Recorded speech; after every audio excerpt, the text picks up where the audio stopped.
El Sermón del Monte, como hemos estudiado, colocó a Jesús como uno de los predicadores menos populares entre los fariseos. Los líderes religiosos no estaban contentos de escuchar a un predicador que cuestione sus enseñanzas y, peor aún, cuando la última ilustración de las prácticas farisaicas se relaciona ahora con la hipocresía de juzgar a otros. Los fariseos habían juzgado y rechazado a Jesús considerándolo como inadecuado, porque no apoyaron el tipo de reino que promulgaban, y no estaban exaltando la justicia que ellos habían exhibido tanto, ese tipo de enseñanza que tanto se enferraron a enseñar a la gente que Jesús estaba yendo en contra de cada uno de esos temas. Así que vamos a continuar con Mateo capítulo 7 para ver qué es lo que nos enseña Jesús ahora. Mateo capítulo 7 del 1 al 5. Menciona: No juzguéis para que no seáis juzgados, porque con el juicio con que juzguéis seréis juzgados, y con la medida con que midáis se os medirá. ¿Y por qué miráis la mota que está en el ojo de tu hermano, y no te das cuenta de la viga que está en tu propio ojo? ¿O cómo puedes decir a tu hermano, déjame sacarte la mota del ojo, cuando la viga está en tu ojo? Hipócrita, saca primero la viga de tu ojo y entonces verás con claridad para sacar la mota del ojo de tu hermano. En el primer versículo podemos observar claramente que Jesús incita a sus discípulos que eviten el juzgar a los demás, y así ellos van a evitar ser juzgados de la misma forma. La palabra juzgar se usa en lo largo de los evangelios de una forma de juicio escatológico, en el cual Dios va a encargarse en el final de los tiempos en lanzar juicio a cada una de las personas que han violado su ley.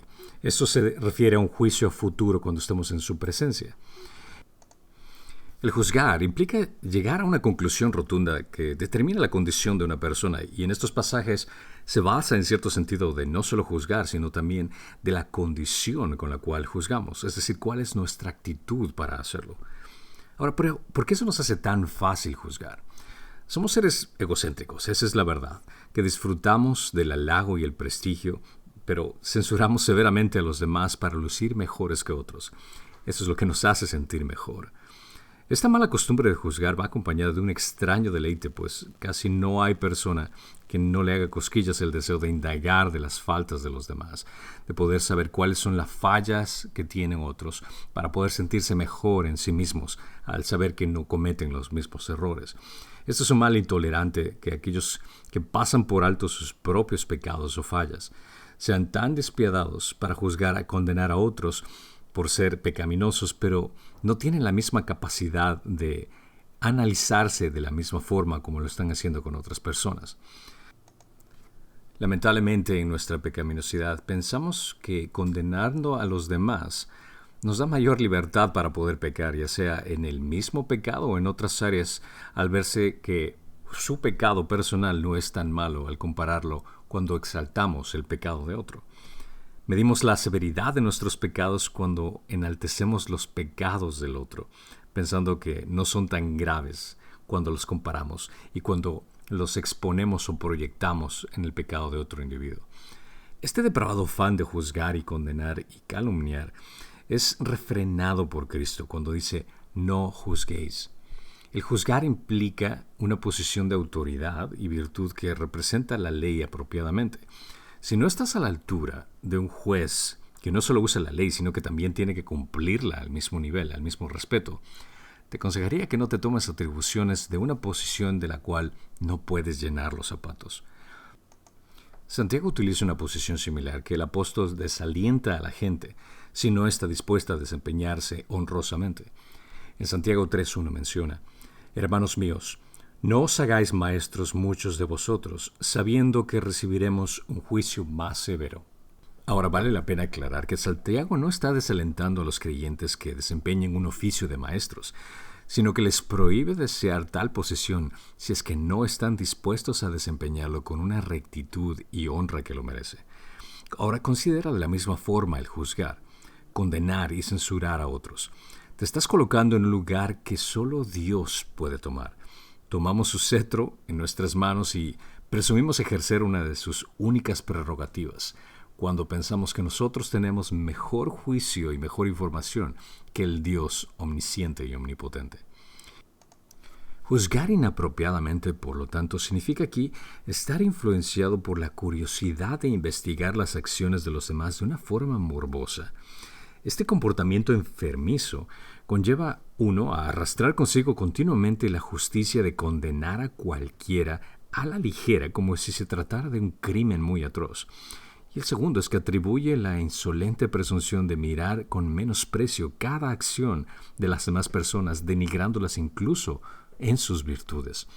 Debo admitir que como pastor, esta es una de las posiciones más difíciles de tener, porque la gente tiende a ponerte en un palacio de cristal donde toda tu vida se ve expuesta. Pero somos humanos como cualquier otra persona y tenemos fallas como cualquier otra persona. Y cualquier error, cualquier pecado que podemos ser expuestos al ser seres humanos, obviamente va a ser exaltado de grandeza. Y la gente tiene a recordar tu falla, tu última falla, más que cualquiera de tus virtudes o cualquiera de las formas que los ayudaste en anterioridad. Podemos entender entonces que el designio de Cristo fue de guardarnos de caer en un exceso de entusiasmo hipócrita, arrogante, de juzgar a nuestro prójimo a la ligera, como que si fuera algo tan sencillo el apuntar el dedo sin darnos cuenta de que 3 dedos más nos están apuntando a nosotros. El punto principal aquí que Jesús nos quiere hacer caer en cuenta es que la persona que está más ocupada en censurar a los demás siempre está menos ocupada en examinarse a sí mismo. Continúa en el versículo 2. Porque con el juicio con que juzguéis seréis juzgados, y con la medida con que midáis se os medirá. ¿Cómo seremos juzgados? Esto es similar al tema de perdón anteriormente que estudiamos en el Sermón del Monte y refuerza con la misma imagen de medir usado a través de este versículo. En Mateo 6, 14 al 15 menciona: Porque si perdonáis a los hombres sus transgresiones, también vuestro Padre Celestial os perdonará a vosotros. Pero si no perdonáis a los hombres, tampoco vuestro Padre perdonará vuestras transgresiones. Si te entusiasma en denunciar los pecados de otros como un juez severo, deleitándote en escudriñar las faltas de los demás, no esperes ser tratado por los demás con bondad, sino que vas a experimentar exactamente la misma severidad que habías ejercido ante los demás. Así como nada es más querido o valioso para nosotros que nuestra reputación, nada es más amargo que ser condenado o expuesto a las humillaciones e infamias de los demás. Es por nuestra propia severidad de juzgar a otros que atraemos sobre nosotros mismos esa misma cosa que nuestra naturaleza detesta con tanta fuerza. Se nos hace muy fácil examinar con demasiada severidad las acciones de los demás, expresar una ira indebida por cosas y ofensas que ni siquiera realmente valen la pena.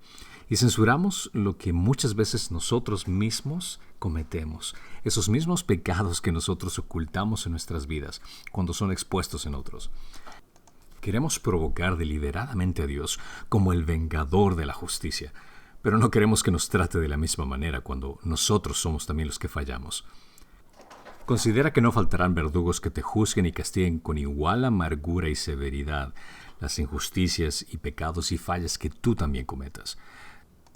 Un ejemplo bíblico al respecto de esto viene a ser el pueblo de Israel en el Antiguo Testamento, que era un pueblo sumamente arrogante en cierto sentido, ya que se consideraba el pueblo escogido de Dios, pero menospreciaba a los pueblos a su alrededor.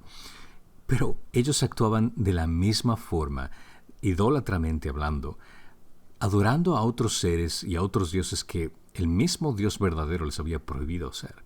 En Isaías 33:1 menciona: «Ay de ti que destruyes, y no has sido destruido, y de aquel que es pérfido, cuando otros no actuaron con perfidia contra él. Cuando termines de destruir, serás destruido. Cuando acabes de actuar con perfidia actuarán contra ti».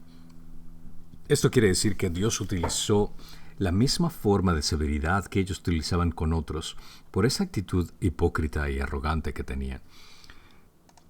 Considera que vamos a recibir las consecuencias de nuestras actitudes al juzgar de una forma hipócrita, de una forma injusta a los demás. Y si los hombres no reciben el castigo en este mundo, aquellos que han mostrado ese entusiasmo indebido en condenar a sus hermanos no escaparán el juicio de Dios. Debemos entender que el juicio escatológico hecho por Dios incluye no solo la obra intelectual del juicio, sino también la determinación de las consecuencias de los pecados que se cometen. Nuevamente, cuando tomamos el rol de juez y condenamos a otros, estamos queriendo atribuirnos un papel exclusivo que solo le pertenece a Dios. El mandato aquí que Jesús está haciendo a los discípulos, entonces, es inclusivo en el sentido de que llama a los seguidores de Jesús a no juzgar y condenar, cuando queda entendido que nosotros también somos transgresores de la ley. En Lucas 6:37 menciona: no juzguéis y no seréis juzgados, no condenéis y no seréis condenados, perdonad y seréis perdonados. Romanos 2:1: por lo cual no tienes excusa, oh hombre, quien quiera que seas tú que juzgas, pues al juzgar a otros, a ti mismo te condenas, porque tú que juzgas practicas las mismas cosas.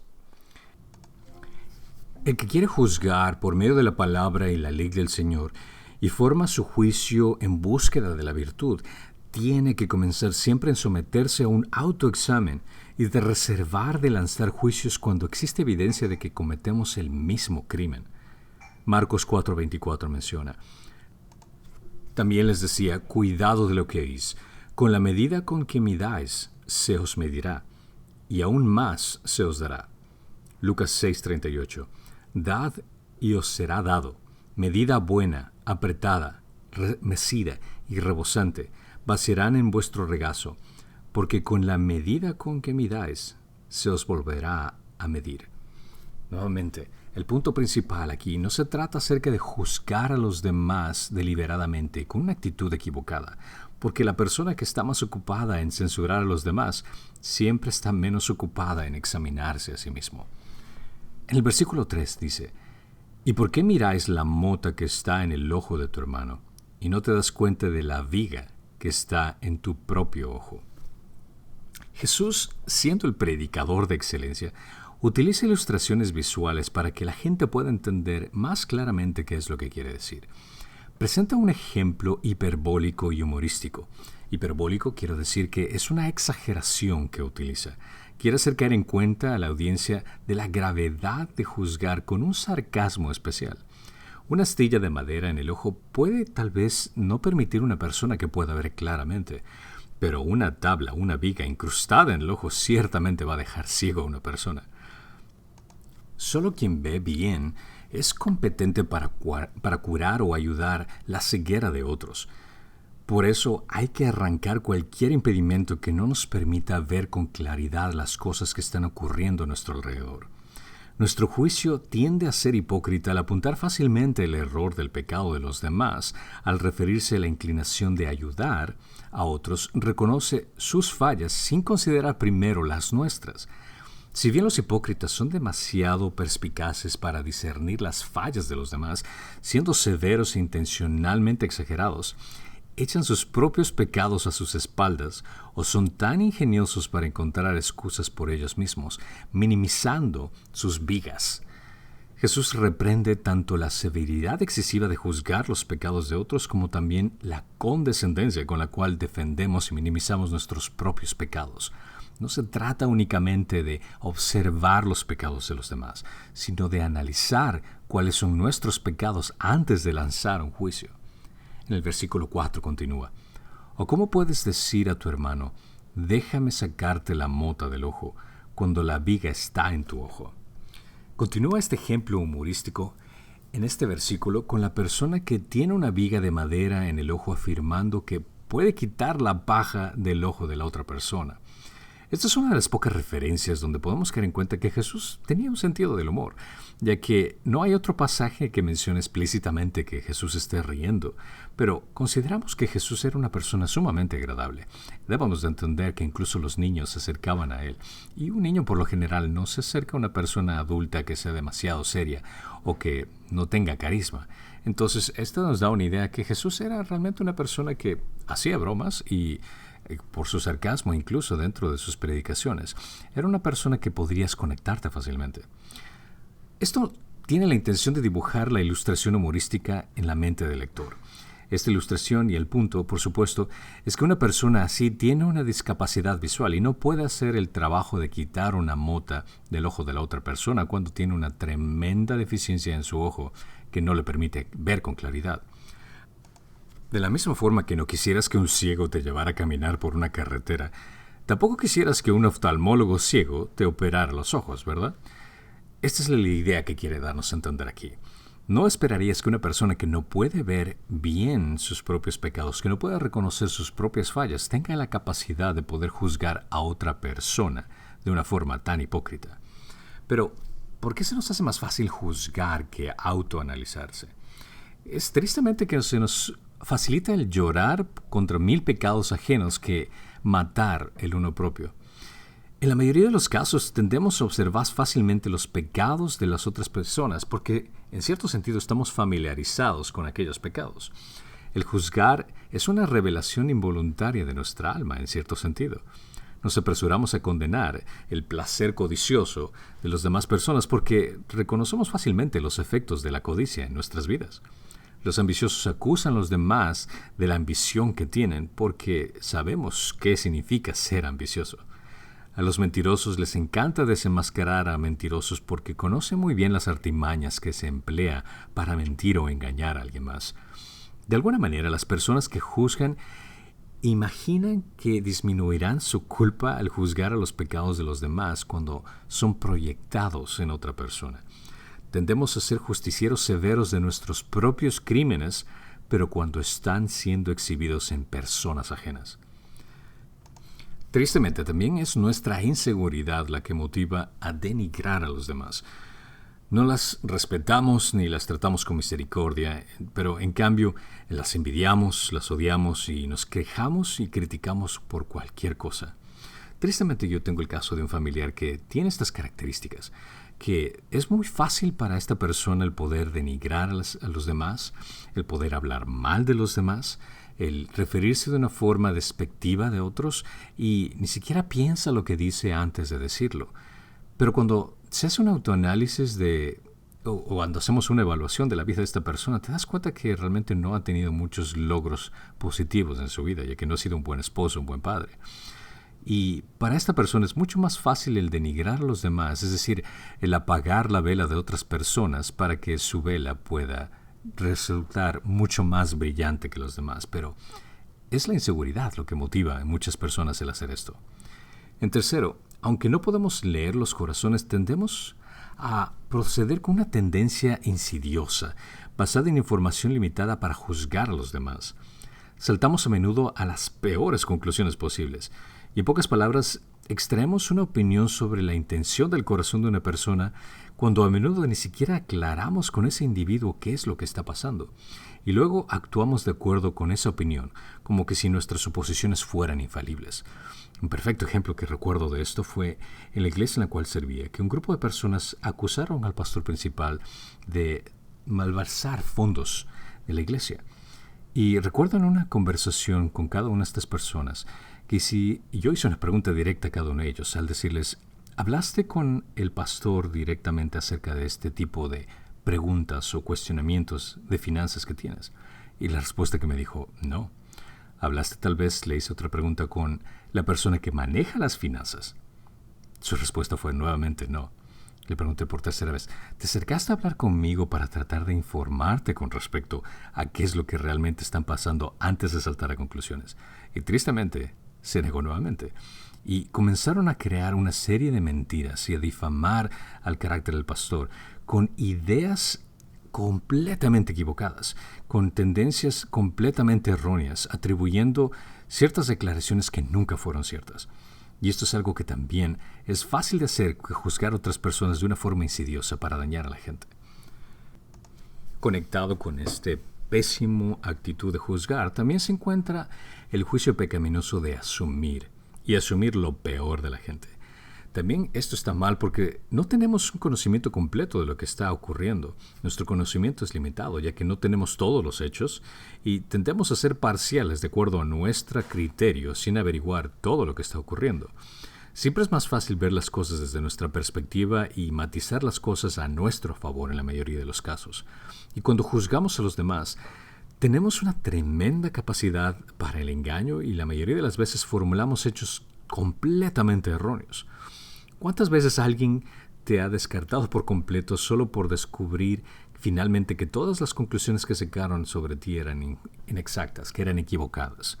Tristemente también he perdido amistades en este sentido, por gente que alguna vez yo consideré como un amigo, pero de pronto dejaron de relacionarse conmigo y nunca me preguntaron qué está pasando en mi vida, o tal vez el hecho de que escucharon algo de mí, pero esperaba tal vez un poco más de su amistad, que se acercaran a mí a averiguar que si era cierto lo que está pasando o lo que están otras personas hablando acerca de mí, pero tristemente tomaron la pecaminosidad de asumir ciertos detalles en lugar de acercarse a mí y preguntar ciertas cosas.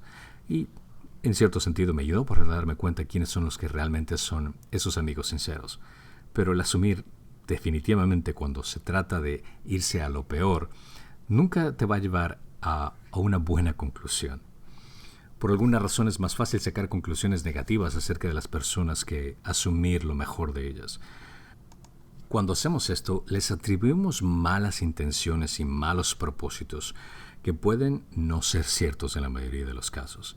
También revelamos algo sobre nosotros mismos porque las fallas que vemos en los demás son en realidad un reflejo de lo que existe en las nuestras. Y por último tenemos el más común, que es el pecado favorito de Satanás, que es el orgullo en nuestro corazón, que hace que sea fácil ver los pecados de los demás y exaltar los errores de los demás. El orgullo quiere destronar a otros para hacernos parecer más espirituales. El orgullo quiere que otros nos respondan. El orgullo quiere que otras personas admiren nuestras acciones. El orgullo quiere dar prioridad a uno mismo por sobre el valor y la dignidad de otras personas. Entonces, en un esfuerzo por justificarnos, nos resulta más fácil condenar a los demás, el asumir ciertos detalles y menospreciarlos en lugar de buscar una relación fraterna con las demás personas. Y triste es el caso que las personas que están ocupadas en censurar a los demás siempre están menos ocupadas en examinarse a sí mismo. Para continuar en el versículo 5, Jesús dictamina algo muy severo, diciendo: hipócritas, saca primero la viga de tu ojo, y entonces verás con claridad para sacar la mota que está en el ojo de tu hermano. La ilustración humorística en el versículo anterior recalca la hipocresía arrogante del tipo de persona que Jesús ha advertido a sus discípulos anteriormente que no tienen que imitar, ya que varias veces en el Sermón del Monte apuntó a los fariseos por tener este tipo de actitud arrogante, como podemos verlo en Mateo capítulo 6:2, cuando dice: por esto, cuando des limosna, no toques trompeta delante de ti, como hacen los hipócritas en las sinagogas y en las calles, para ser alabados por los hombres. En verdad os digo que ya han recibido su recompensa. En Mateo 6:5 menciona: y cuando oréis, no seáis como los hipócritas, porque a ellos les gusta ponerse en pie y orar en las sinagogas y en las esquinas de las calles para ser vistos por los hombres. En verdad os digo que ya han recibido su recompensa. Mateo 6:16. Y cuando ayunéis, no pongas cara triste como los hipócritas, porque ellos desfiguran sus rostros para demostrar a los hombres que están ayunando. En verdad os digo que ya han recibido su recompensa.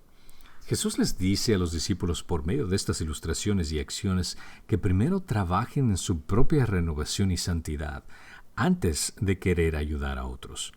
Una actitud fariseica religiosa que se encarga de apuntar con el dedo no tiene oportunidad de poder ayudar a otros individuos, ayudarlos a crecer, ya que no reconoce sus propias transgresiones. Recuerda, las personas que están más ocupadas en censurar a los demás siempre van a estar más ocupadas en otros tipos de problemas que ven en las demás personas, en lugar de hacer un examen profundo en sí mismo para darse cuenta cuáles son sus errores personales. El propósito del juicio propio es de prepararnos para servir a los demás. Los cristianos están obligados a ayudarse unos a otros, a crecer en gracia. Cuando en lugar de autoanalizarlos juzgamos a los demás, no solo nos lastimamos a nosotros mismos, sino que también lastimamos a aquellos a quienes podemos ayudar y ministrar. En lugar de hundirlos más en el hueco de su pecado, podemos sacarlos para que no sean prisioneros de este. Pero es mucho más fácil la actitud de apuntar con un dedo y no hacer absolutamente nada al respecto. He conocido varias personas que tienen esta facilidad para apuntar problemas, para decir cuáles son las fallas de los demás, pero cuando se les pide que puedan ayudar o pueden intervenir para poder buscar una solución, son los primeros en dejar el bote, ya que no quieren involucrarse por su falta de tiempo o porque no tienen la capacidad de hacerlo o cualquier excusa que se les venga en la mente. Esta actitud de fariseo, de juzgar y criticar a los demás para quedar bien, viene a asimilarse muy claramente en la parábola del fariseo y el recaudador de impuestos que encontramos en Lucas 18, del 9 al 14. Cuando el fariseo apunta los errores del recaudador de impuestos y dice con tanta fanfarronía que da gracias a Dios porque no es como el recaudador de impuestos, que él es diferente. Pero cada cristiano debe juzgarse a sí mismo para poder ayudar efectivamente a otros y que otros se encuentren mejor, que se encuentre bien. El motivo de un líder, el motivo de una persona que discipula, de una persona que enseña, debe ser que las demás personas puedan glorificar a Dios con su vida. No se trata de dominar a la gente, no se trata del hecho de tener una posición de autoridad para menospreciar a otros y hacer caer en cuenta de los errores de los demás, sino que poder guiar a cada persona que estamos discipulando a ser mejores que nosotros, a que puedan glorificar a Dios con sus vidas. Jesús eligió el símbolo del ojo porque esta es una de las áreas más sensibles del cuerpo humano. Si no afrontamos honestamente nuestros propios pecados y confesamos nuestros errores, nos cegamos a nosotros mismos y entonces no podemos ver lo suficientemente claro los pecados que tenemos para poder ayudar más efectivamente a otros. Recuerdan en Mateo 6, 22 al 23, Jesús usó la ilustración del ojo para enseñarnos cómo tener una perspectiva espiritual en la vida. A veces estamos cegados de nosotros mismos que no examinamos nuestro corazón honestamente y minuciosamente. Una mirada rápida al espejo de la palabra nunca revela la verdadera situación. Tendemos a leer las Biblias, pero no tenemos a actuar en lo que dice la palabra de Dios. En Santiago 1:22 menciona: «Sed hacedores de la palabra, y no solamente oidores que se engañan a sí mismo. Porque si alguno es oidor de la palabra y no hacedor, se asemeja a un hombre que mira su rostro natural en un espejo. Pues después de mirarse a sí mismo e irse, inmediatamente se olvida de qué clase de persona es. Pero el que mira atentamente a la ley perfecta, la ley de la libertad, y permanece en ella, no habiéndose vuelto un oidor olvidadizo, sino un hacedor eficaz, éste será bienaventurado en lo que hace». Pero hay que tener cuidado también de una autopsia perpetua, que vendría a ser el otro extremo de este caso. A veces nos envolvemos tanto en un autoexaminar que nos desequilibramos por completo. Si nos miramos solo a nosotros mismos, nos desalentaremos y definitivamente vamos a terminar derrotados, ya que el mundo, la carne y Satanás te ayudarán y disfrutarán cuando te quieras acusar a ti mismo y a condenarte por todo lo que tú haces. En estos instantes es cuando debemos de mirar a Jesucristo y dejar que Él nos perdone y nos restaure. Es por causa del Evangelio que somos nuevas criaturas en el proceso de santificación. Debemos de descansar en las misericordias de Jesús que son nuevas cada mañana. 2 Corintios 5:17 menciona: «De modo que si alguno está en Cristo, nueva criatura es. Las cosas viejas pasaron, he aquí son hechas nuevas». Después de que hayamos hecho un autoanálisis honesto ante Dios y hayamos quitado aquellas cosas que nos ciegan, entonces podemos ayudar a otros y juzgar apropiadamente sus obras. Pero si sabemos que hay un pecado en nuestras vidas y tratamos de ayudar a los demás, realmente somos ciegos hipócritas que no tenemos la condición apropiada de poder ayudar a otro individuo. Ahora, vale la pena aclarar: ¿está prohibido juzgar a los demás? El mandato de Jesús de no juzgar a los demás podría ser el pasaje más ampliamente citado por el mundo, aunque casi infaliblemente es cita de una forma fuera de su contexto. Mucha gente usa Mateo 7:1 en un intento de silenciar a los cristianos, interpretándolo como: «No tienes derecho a decirme que estoy equivocado». No juzgar a los demás no significa que no podamos mostrar discernimiento.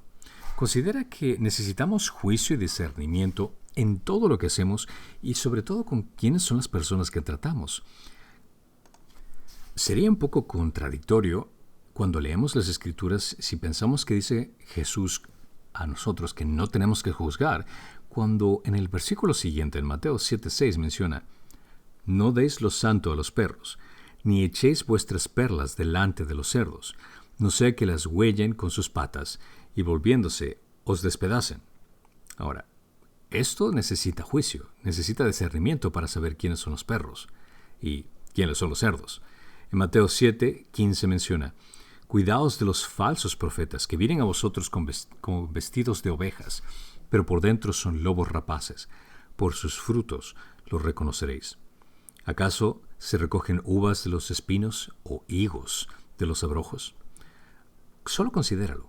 ¿Cómo vamos a discernir quiénes son los perros, los cerdos, los falsos profetas, esos frutos, a menos de que no tengamos la capacidad de juzgar doctrinas, hechos y a personas? Jesús nos está dando permiso para distinguir el bien del mal. Es la verdad objetiva de la palabra de Dios la que nos da la referencia moral para decidir las cosas. Cuando llamamos pecado a la mentira, al adulterio, al asesinato, es porque estamos basando ese análisis, ese juicio en el estándar perfecto de Dios como referencia de la verdad. Cuando Jesús dijo que no juzgáramos a los demás, no quiso decir que nadie puede identificar al pecado por lo que es, según el estándar de Dios. Cuando Jesús dijo que no juzguemos a los demás, no significa que no deba haber un mecanismo para tratar con el pecado. Seamos claros, la Biblia tiene un libro completo titulado Jueces. Los jueces en el Antiguo Testamento fueron levantados por Dios mismo, como leemos en Jueces 2:18, y cada una de estas personas estaba dispuesto a juzgar a los demás, a analizar los pecados de los demás. Así que decir no juzgues, cuando menciona esto Jesús, no está diciendo que te hagas de la vista gorda con respecto al pecado. Pero debemos aclarar, el juzgar de una forma equivocada, eso es lo que Jesús está refiriendo. Y hay ciertas formas en las cuales nosotros podemos juzgar equivocadamente. Una de ellas puede ser juzgar a alguien basándose únicamente en las apariencias. Y esto realmente es pecaminoso. Es una tontería sacar conclusiones precipitadas antes de investigar los hechos.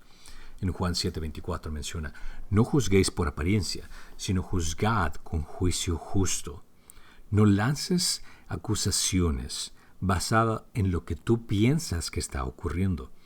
Si realmente tienes un problema con alguien o si ves que alguien está haciendo algo equivocado, lo más correcto de tu parte sería el acercarte uno a uno con el individuo y aclarar qué es lo que está ocurriendo. No asumir inmediatamente, sino por medio de preguntas, tampoco ir con acusaciones, sino preguntar claramente qué es lo que había ocurrido para poder tener una perspectiva más clara de lo que está pasando. Otro tipo de errores que tenemos que cometer es tener un juicio hipócrita, y esto está mal. Cuando señalamos el pecado de los otros mientras nosotros mismos cometemos el mismo pecado. Considera que nos condenamos a nosotros mismos cuando hacemos esto. Romanos 2:1 menciona: por lo cual no tienes excusa, oh hombre, quien quiera que seas tú que juzgas, pues al juzgar a otro, a ti mismo te condenas, porque tú que juzgas, practicas las mismas cosas. No puedes ir a una persona a acusarle de su pecado cuando tú estás cometiendo exactamente el mismo pecado. Otros de los juicios equivocados que tenemos que evitar a toda costa es un juicio duro e implacable. Esta también es una forma incorrecta. Somos severos a los que consideramos que están haciendo algo mal y pedimos que Dios los trate de una forma severa. Pero cuando nosotros cometemos un error, un pecado, pedimos a Dios que nos trate con misericordia y que sea bondadoso con nosotros. Considera que estos que piden con severidad que sean castigados otras personas no tienen cara para pedirle a Dios que Dios los trate de esta misma forma. Solo los que son misericordiosos es aquellos que son los que van a recibir misericordia. En Mateo 5:7 menciona: bienaventurados los misericordiosos, pues ellos recibirán misericordia. Si quieres recibir misericordia de Dios, debes de tratar a las demás personas con la misma misericordia que tú quieres recibirla. El juicio santurrón con soberbia también es algo muy equivocado. Tener una actitud santurrona con una prepotencia fariseica que Apunta los problemas de los demás con tan facilidad, tal como lo hizo el fariseo al recaudador de impuestos, confiando en su propia justicia y desde una perspectiva orgullosa en su posición, que le ayuda a ver más los errores de los demás, en lugar de ver sus propios pecados. En Santiago 4:6 menciona, pero Él da mayor gracia. Por eso dice, Dios resiste a los soberbios, pero da gracia a los humildes. Y por último, un juicio que también es sumamente equivocado viene a ser un juicio falso. Inventar calumnias y mentiras para denigrar a otras personas es una de las formas más bajas que puedes actuar. La Biblia claramente prohíbe el dar un falso testimonio. En Proverbios 19:5 menciona, el testigo falso no quedará sin castigo, y el que cuenta mentiras no escapará. No solamente estás insultando a la otra persona, inventando cosas falsas, sino que estás imitando al padre de la mentira, calumniando a alguien, inventando una actitud o un pecado que ni siquiera estuvo presente.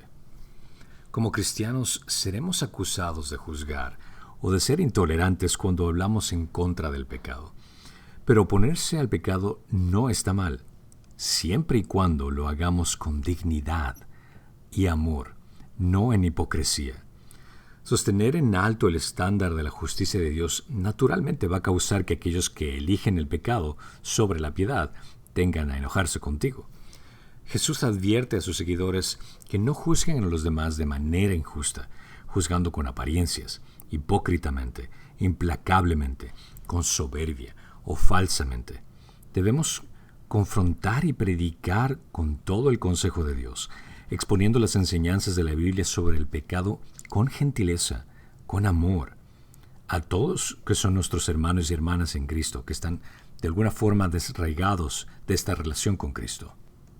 Gálatas 6:1 menciona, hermanos, aun si alguno es sorprendido en alguna falta, vosotros que sois espirituales, restauradlo en un espíritu de mansedumbre, mirándote a ti mismo, no sea que tú también seas tentado.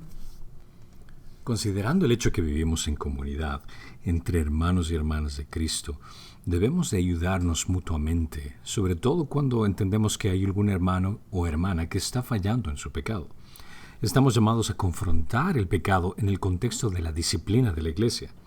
La palabra nos dice que enfrentemos a los cristianos desobedientes con honestidad y humildad, examinando la evidencia y enfrentando el pecado con decisión. Mateo 18:15 menciona, y si tu hermano peca, ve y repréndelo a solas. Considera que dice a solas, que vayas frente a tu hermano y aclares cualquier situación que esté pasando. Y si te escucha, has ganado a tu hermano. Pero si no te escucha, lleva contigo a uno o a dos más.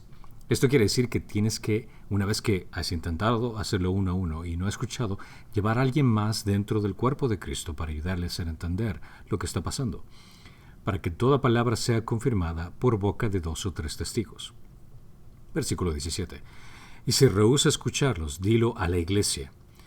Y si también rehúsa escuchar a la iglesia, sea para ti como gentil y el recaudador de impuestos. Considera esto, que por última instancia dice que lo lleves a la iglesia, en presencia del cuerpo de Cristo, que ayudes a entender a esta persona que está cometiendo un pecado. Y si por último quieres rechazar a la iglesia, que lo trates como un gentil o un recaudador de impuestos, a lo cual quiere decir que estás tratando con una persona que no es un creyente. Y si es que no es un creyente, tienes que predicarle el Evangelio. Tienes que ayudarles a entender el trabajo culminado de Cristo en la cruz. Versículo 18 dice, en verdad os digo que todo lo que atéis en la tierra será atado en el cielo, y todo lo que desatéis en la tierra será desatado en el cielo. Esto es una verdad para atestiguar que nosotros como cuerpo de Cristo tenemos que trabajar unidos en una decisión unánime con respecto a aquellos que están fallando en pecado, a aquellos que están descarrilándose y a traerlos nuevamente de regreso. Y si es que no quieren hacerlo, entonces darte cuenta que estás tratando con una persona que no cree en Cristo. El cristianismo tiene que utilizar la disciplina. Debe de ejercerse una disciplina en la iglesia. Esto es algo bíblico. Lo podemos leer en 2 de Tesalonicenses 3, del 11 al 15, y en Gálatas 6, del 1 al 5 también. Cristo nos da el derecho de ayudar a los demás después de haber, en primer lugar, interesado en nuestro corazón, en nuestras propias vidas. No podemos lanzar acusaciones y juzgar a los demás sin primero analizar nuestras propias vidas. Recuerda, Él no dijo que estaba mal que ayudaras a tus hermanos o hermanas a deshacerse de sus pecados, pero Él claramente advirtió la forma en que lo haces. Él dijo que primero debes autoocuparte de tu propio pecado, no hacerlo de una forma hipócrita. Debemos discernir las cosas a nuestro alrededor, no como jueces que condenan, sino como mediadores y pacificadores que hablan la verdad en amor por el beneficio del alma en quienes presentamos la verdad. Efesios 4:15 dice, sino que hablando la verdad en amor, crezcamos en todos los aspectos en aquel que es la cabeza, es decir, Cristo. En el caso de los inconversos, recuerda que el juzgarlos vendría a ser un poco contraproducente, porque no podemos pedir peras al olmo. No podemos pedir que una persona inconversa actúe de una forma justa. A ellos tenemos que predicarles el Evangelio, exponiendo sus pecados ante la ley perfecta de Dios, no como una forma de condena. Nosotros no somos ni tenemos la autoridad que tiene Dios para condenar a alguien. Nosotros solo presentamos el estándar perfecto, la ley moral de Dios ante los demás, para que sea el Espíritu Santo quien traiga convicción en sus vidas y les haga caer en cuenta de la tremenda necesidad que tienen de un Salvador. Pero cuando se traten de hermanos en la fe, debemos ser más severos con nosotros mismos primero antes que serlo con los demás. Cristo señala dos peligros en la vida de los cristianos que juzgan a otros. En estos pasajes entendimos que aquel que juzga a los demás va a ser juzgado con la misma forma en que lo hace. Y segundo, si es que te vuelves ciego a tus propias necesidades, eventualmente vas a necesitar ayuda para que te puedan guiar de la mejor forma en cómo observar tus propios pecados. Aunque a veces es necesario juzgar a otros apuntándolos a la ley, lo que hace una marca de diferencia es el comportamiento con que lo haces, la forma en cómo les presentas la ley de Dios. ¿Lo estás haciendo de una forma condescendiente? ¿Lo estás haciendo de una forma en que los haces sentir mal con respecto a Dios? Eso es algo que tenemos que cambiar. Debemos estar seguros de cómo están nuestras vidas antes de apuntar con el dedo. Más aún cuando tratamos de ayudar a otros. Debemos de tener mucho cuidado de no estar sufriendo la misma enfermedad cuando queremos curar a otros. La persona que se ocupa en censurar a los demás siempre está menos ocupada en examinarse a sí mismo. Y esta no es la actitud de una persona que dice seguir a Cristo, sobre todo cuando Él te pide que no juzgues de esta forma. Padre, gracias Señor te damos por hacernos caer en cuenta de cuál debe ser nuestra actitud para ayudar a otras personas. Tú nos pides que ayudemos a nuestros hermanos y hermanas en sus pecados, en sus caídas, y poder levantarlos para que sigan caminando para la gloria de Dios. Ayúdanos en autoexaminarnos primeramente, antes de juzgar a otros con tal facilidad. Que podamos ser hermanos y hermanas que nos ayudamos mutuamente para caminar juntos, hombro a hombro, para glorificar tu nombre en todo lo que hacemos. Te lo pedimos en Cristo Jesús. Amén.